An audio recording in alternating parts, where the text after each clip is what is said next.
আজি কিনা মানিমুনি ছেঁকা আর আলুর ভাজা দিয়া জমিয়া খানি উফ কি যে স্বাদ। তো যাই হোক সকাল সকাল আর কি রান্না বান্নার জন্য আমার এটা আলুর ভাজা আর হচ্ছে ছেঁকা শাক আজি বানামো। এটা হচ্ছে ডিসিশন করি নিছে কারণ মোর কাকু সেই অনেক দিন থেকে বাড়ির নেই, তার জন্য কাকু ছেঁকা খায়।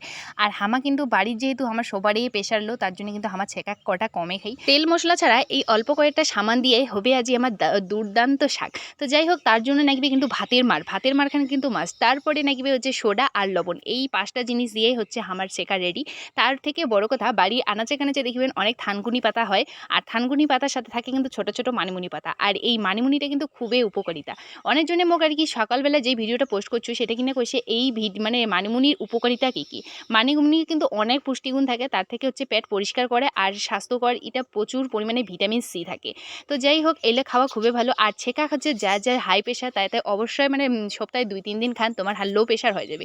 খুবই সুন্দর মানে জিনিসটা আর কি পেট পরিষ্কার রাখে। আর আমার তো হচ্ছে বিয়েবাড়ি সেবাবাড়ি মাছ মাংস যদি বেশি খাওয়া হয় তাহলে কিন্তু ছেঁকাটা তারপরের দিনে খাই।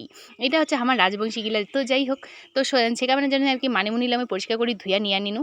তারপরে এটা কিনা হচ্ছে আদা রসুন আর লঙ্কা বাটা পেস্ট করা, সেটা হচ্ছে গরম জলত দিয়ে দিনু। তারপরে হচ্ছে দিয়ে দিল হচ্ছে কী জানি কয় মানিমুনি পাতা। এবার হচ্ছে লবণ আর সোডা দিয়ে এটা 5-6 মিনিট ঢাকা দিয়া পরিমাণ মতো ভাতের মার দিয়া লবণটা আর কি চাকি রেখে নিয়ে ওটা হচ্ছে সিদ্ধ হওয়ার পালা। তারপরে ঘাটি দিলেই হয়ে গেল আমার ছেঁকার রেডি, কোনো ঝামেলা নেই। তো যাই হোক রান্নাটা কিন্তু মোর কাকিমা করিছে, মুই নহ, কারণ মুই তো রান্না করিবারই না পড়ো জীবনে একদিনে রান্না করছি। এবার হচ্ছে খাওয়া দাওয়ার পালা। তো খাওয়াটা মানে এত সুন্দর হবে, মানে অনেক দিন পর খাসি গাইস। আর গুজুরি ভক্তই তো তোমার মুখ সবসময় কন। তো যাই হোক গুজুরি ভক্ত এটা সেই মুই 1 বছর আগতে খাইছি, এলা তো আর পাও নেই। যদি কাহারো বাড়ি থাকে গুজুরি তাহলে কিন্তু আনি দেন অবশ্যই, মুই আন্দি বাড়ি নিজেও খাম আর তোমাকেও খোয়াম।